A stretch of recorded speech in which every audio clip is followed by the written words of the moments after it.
안녕하세요. 여러분의 어제보다 더 나은 오늘이 될 수 있는 신압으로 책방입니다. 오늘은 가끔씩 전하는 에세이 장르의 책을 하나 소개해 볼까 합니다. 아마 아이를 키워본 부모라면 많이 공감하실 수 있을 것 같아요. 공무원 부부가 맞벌이를 하다가 아이를 위해 부부와 동시에 같이 휴직을 해서 들려주는 공동육아 이야기입니다. 제목은 내용 그대로 엄마도 아빠도 육아휴직 중. 저자는 김호종, 출판사는 미다스 북스입니다. 듣자마자 아이를 키워보신 분들은 이게 가능해? 라는 의문을 던지실 겁니다. 휴직을 하면 돈이 많이 부족할 텐데 육아와 생활 비용을 어떻게 충당할 것인지 고민되죠. 심지어 저자는 부모님께 손도 벌리지 않았습니다. 물론 육아와 돈에 대해 고민은 많았지만 큰 마음을 먹고 슬기롭게 이겨내는 이야기를 그려냈습니다. 저자의 이야기를 들으며 우리는 마음가짐을 어떻게 하는지 생각해보면 좋겠습니다. 프롤로그. 아빠의 육아휴직 어떻게 생각하세요? 남자가 무슨 육아휴직이야? 여자만 쓰는 거 아닌가? 좋은 제도긴 한데 현실적으로 남자가 사용하긴 좀 어렵지 않나? 이런 생각이 머릿속에 먼저 떠오르실 겁니다. 이와 다르게 직장을 다니며 아이를 키우는 아빠라면 나도 육아휴직하고 싶다 라는 기분 좋은 상상을 하신 분들도 계실 겁니다. 최근 들어 아이와의 더 깊은 유대감 형성을 위해 육아휴직을 사용하는 남성의 수가 점점 늘어나고 있습니다. 여성가족부에서 최근 발표한 육아휴직 급여 수령 통계 수치에 따르면 15년보다 5배 증가했다고 합니다. 거스를 수 없는 시대 흐름에 따라 남성에게도 육아휴직 기회가 주어졌지만 실제로 육아휴직을 사용하기에는 현실이 녹록지 않습니다. 여러 요인이 있겠지만 여성의 육아휴직에 비해 남성의 육아휴직을 더욱 엄격한 잣대로 바라보는 시선도 한몫하고 있습니다. 육아휴직을 사용하는 남성들을 우스갯소리로 승진을 포기한 사람, 조직 생활에 피해를 주는 사람, 심지어 퇴사까지 각오한 사람이라고 부르는 경우도 다반사입니다. 앞서 말한 이 부분은 육아휴직에 상대적으로 관대한 공무원 조직에서조차 마찬가지입니다. 정부와 여러 지방자치단체가 앞장서 일과 가정의 양립을 지원하기 위한 다양한 제도를 내놓고 있지만 여전히 남성 공무원의 육아휴직 비중은 여성과 비교했을 때 한참 못 미치는 수준입니다. 내 외부적인 시선에 의해 세상 모든 아빠에게 당연하고 평범한 육아휴직은 세상 어디에도 없어 보입니다. 아빠들은 대개 집안의 가장일 가능성이 높습니다. 명색이 가장이란 가정을 이끌어가는 리더로서 물질적, 정신적으로 가족의 포괄적인 안전을 책임지는 사람입니다. 이런 한 집안의 가장이 갑자기 육아휴직을 한다는 것은 정말이지 쉽지 않은 결정입니다. 맞벌이가 필수인 현대사회는 아이를 키우기 굉장히 부담되는 세상입니다. 저장면 한 그릇에 9,000원인 요즘 시대에 천정부지로 치솟는 물가와 아이를 낳고 기르는 부대 비용까지 생각하면 부부가 함께 육아휴직을 한다는 것은 말도 안 되는 망상일지도 모릅니다. 동반 육아휴직을 계획했던 맞벌이 부부도 이내 현실과 타협하게 될 심산이 농후합니다. 부부 모두가 육아휴직 중인 상황을 가정해 보겠습니다. 당장 가게 수입은 반토막 날게 뻔해 보이고 회사에서 알게 모르게 주어지는 불리한 페널티 또한 감내해야 합니다. 이 모든 것을 감당할 수 있는 대한민국의 아빠가 세상에 몇이나 될까요? 그만큼 자신이 가진 많은 것들을 내려놓아야만 아빠는 육아휴직을 사용할 기회를 얻게 됩니다. 현실 그리고 부모님조차 말리는 상황을 뒤로하고 저희 부부는 동반 육아휴직을 단행했습니다. 아빠로서 가정을 포기했다기보다는 오히려 가정을 단단하게 만들기 위해 육아휴직을 결심했습니다. 가족과 육아에 집중하기 위해 제가 가진 모든 것을 잠깐 내려놓았습니다. 아이는 엄마가 혼자 낳은 것이 아닙니다. 부부의 사랑으로 맺어진 결실입니다. 그렇다면 부부 모두는 아이를 양육할 당연한 의무가 발생합니다. 엄마만 독박 육아를 했던 예전 시대를 지나 부부가 함께 아이를 양육해야 하는 당연한 시대가 도래한 것입니다. 아내의 적극적인 제안으로 육아휴직 전선에 뛰어들었습니다.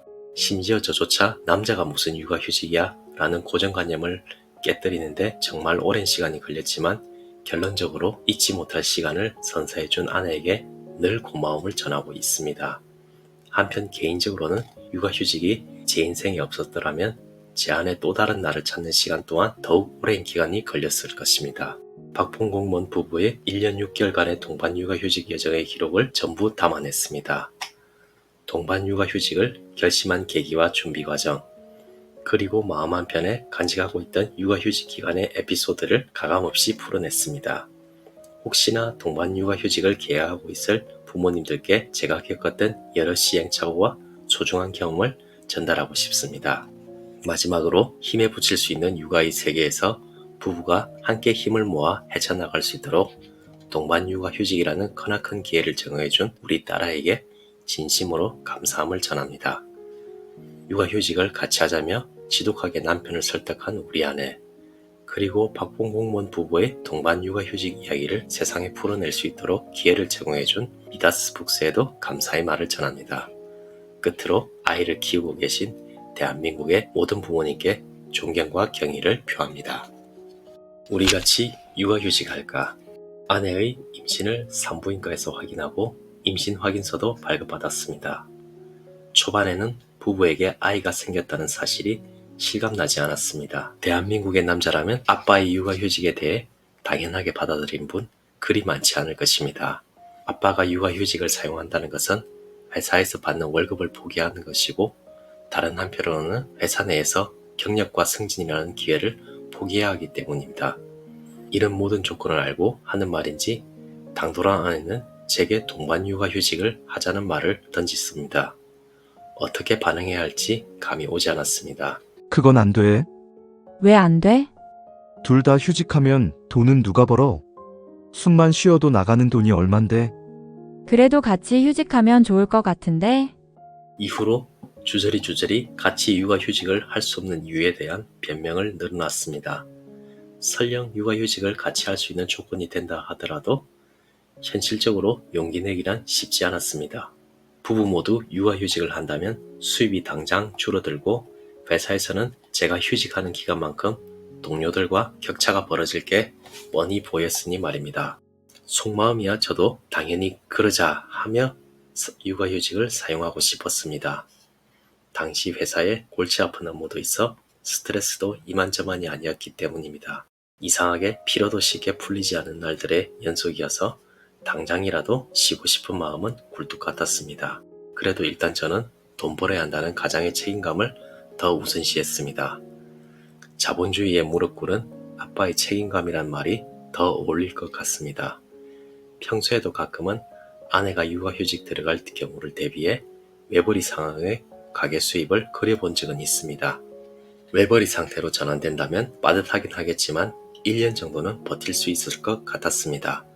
그렇지만 동반 육아휴직은 제 기준에서는 당치도 않는 소리였습니다. 부부가 제 아무리 돈을 절약하더라도 육아휴직을 동시에 하게 되면 수입이 절반 이상으로 줄어듭니다. 그건 제 기준에서 말도 안 되는 이야기였습니다. 월 100만 원이 넘는 주택담보대출 상환 비용과 기본적으로 들어가는 생활비, 그리고 양육비까지 감당해야 하니 말입니다. 맞벌이로 그나마 감당이 가능한 상황이었는데 혼자도 아닌 동시에 육아휴직을 하자니 제 머리로는 도저히 이해가 안 됐습니다. 퇴근길 늦은 저녁의 어느 날 아내가 제게 건넨 한마디에 머릿속이 복잡했습니다. 속으로는 사실 나도 육아휴직 하고 싶긴 한데 가능하긴 한 걸까라는 생각이 서쳤습니다. 그 이후 한동안 동반 육아휴직에 대한 별다른 언급 없이 평온한 출퇴근길이 이어졌습니다. 미안해하지 않을 용기. 부부가 동시에 육아하는 게 가장 이상적이었지만 아빠인 저는 직장을 다녀야 했던 탓에 어쩔 수 없이 아내의 독박 육아 원맨쇼가 펼쳐졌습니다. 본래부터 아내는 아기를 정말 좋아하는 사람입니다. 우연히 길거리에 지나가는 아기만 봐도 예쁘러하고 주변 지인이나 친척들 아이 돌봐주는 일에도 꽤 능숙했습니다. 아이를 보는데 원래 익숙한 사람이었던 겁니다. 어릴 적 꿈이 어린이집 교사였으니 아기를 키우는 마음에 얼마나 들떠있고 행복했을까 싶습니다. 그런 아내는 과연 어떻게 됐을까요? 하루 이틀이야 괜찮을 수 있지만 말도 못하고 쉴 새 없이 우려대는 신생아와 온종일 집에 머무르는 게 쉽지만은 않았을 겁니다. 퇴근 후 집에 가면 겉으로는 웃고 있지만 지친 아내의 표정은 여실히 드러났으니 말입니다. 시간이 지날수록 아내에게 육아 부담은 가중되었습니다.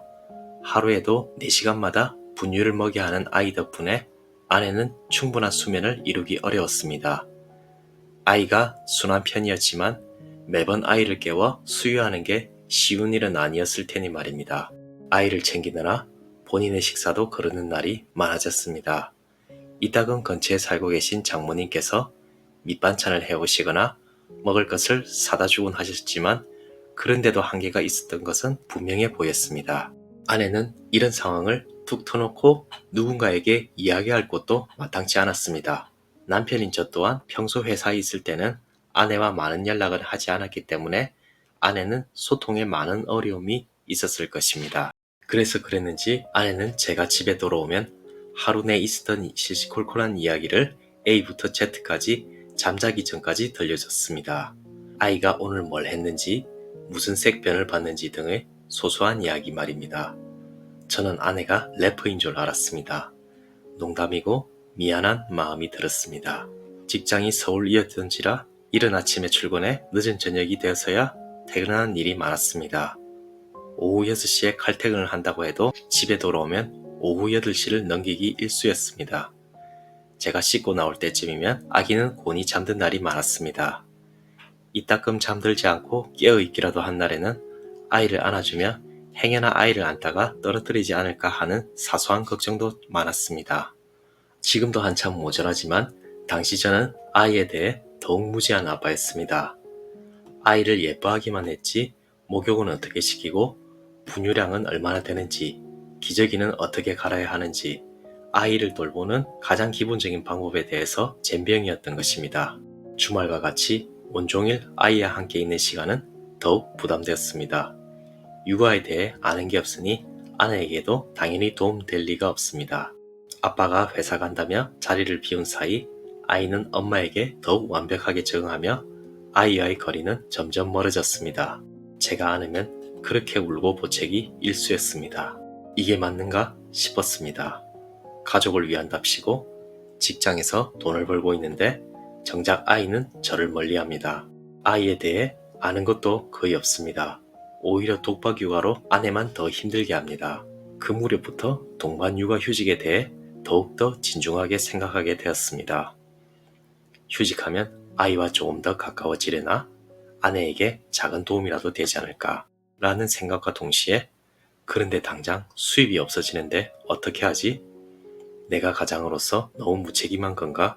와 같은 부정적인 생각이 공존하며 머릿속을 가득 채웠습니다. 다른 것은 다 제쳐놓고라도 분명한 사실 하나는 있습니다. 아이와는 무조건 가까워질 수 있다는 사실입니다. 매일 24시간을 아이와 함께 하다 보면 적어도 지금보다 훨씬 더 가까워질 수 있으리라 확신했습니다. 부족하고 항상 미안해만 하는 아빠로 남기는 싫었습니다. 아이 돌보는 것을 두려워하는 아빠가 되는 것도 싫고 아이가 저를 피해 다니는 애석한 상황도 180도 전환하고 싶었습니다. 더불어 아이 교정과 검진을 위해 병원을 자주 오가야 하는 상황을 고려해 봤을 때 아내에게도 분명 도움이 되리라 생각했습니다. 육아 시에는 한 명보다는 두 명이 있는 게 훨씬 수월하니 말입니다. 제 곁에 아내가 함께 있으니 홀로 육아하는 것보다 100배, 1000배 자신감 있게 육아도 할 수 있으리라 생각했습니다. 이러한 생각들은 얼마 지나지 않아 결심으로 굳어졌습니다. 인생 최애의 시간 언제였나요? 2023년 1월 한겨울에 시작된 육아휴직도 어느덧 6개월의 시간이 흘렀습니다. 이 시기 아이는 두 발로 걷기 시작하고 폭풍 성장을 이어갔습니다. 아이 검진을 위해 서울에 있는 병원을 방문하는 일에도 부담이 없고 시간의 구애 없이 근처 공원 등지로 아이와 외출하는 등 한가로운 일상이 이어졌습니다. 가게 운영에서도 큰 지출 없이 생활도 안정돼 갔습니다. 회사 다닐 때와는 다른 상상도 못할 여유가 생겼습니다. 육아휴직 초기만 해도 출근 없이 육아에만 전념할 수 있다는 사실 자체에 감사했는데 이런 부분도 점차 일상의 한 형태로 바뀌었습니다.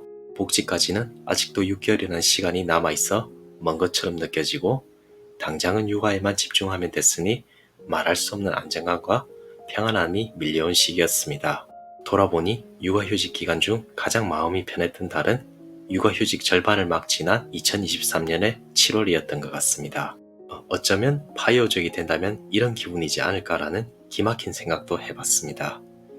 경제적 자유를 바탕으로 조기 은퇴를 이뤄낸 사람들, 근로자라면 한 번쯤은 꿈꿔보는 파이어족 말입니다. 이 시기에는 공상도 참 많이 했습니다. 만약에 우리 부부 모두가 파이어족이 된다면 이런 생활을 지속하겠지? 너무 좋겠다라는 생각도 해보고 이런 삶을 살기 위해 뭘 준비해야 하지 같은 계획도 그려보게 되었습니다.